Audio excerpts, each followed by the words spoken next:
If the Canadian government ever tells you that a measure is temporary, they are lying, because it's never temporary. It sticks around forever. Let me make my point.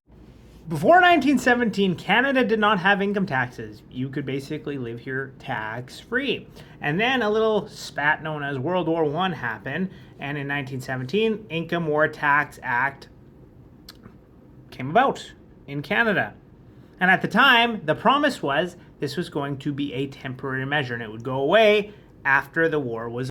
Of course, war is expensive, so, the tax didn't seem unreasonable at the time, but I remind you, it was supposed to go away. November 11th, 1918, the armistice was called, Treaty of Versailles, blah, blah, blah, blah.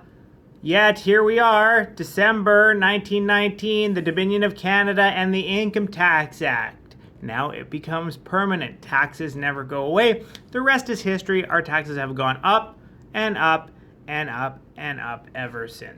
And the thing is, I'm okay with a little bit of taxes, right? Some basic things, like they fund our schools. I don't believe that people should go completely bankrupt and lose their homes because they get an illness that they never planned for. But when taxation is your largest expense, that's too much for me, right? Almost every single Canadian pays more in tax than they do in shelter, in food, in clothing, and other things. And if you don't believe me, look this up. And maybe the numbers are a little bit closer if you combine everything. But if you were to work out federal, provincial, property tax, GST, PST, HST, all of this stuff, I promise you it would be neck and neck, if not taxes a little bit higher. I promise you that. And so this report just comes out the other day, basically saying Canada's highly skilled immigrants are leaving the fastest. And this is the problem when taxes are too high, right? The highly skilled people tend to make more money. But the reality is the government is going to take half of it, at least at a certain point, right? The first 100K, okay. But once you get beyond that, they're essentially taking half. And I know more and more professionals who are going to the United States, going somewhere else because they can make the exact same, maybe a little bit less, but they get to keep more of it.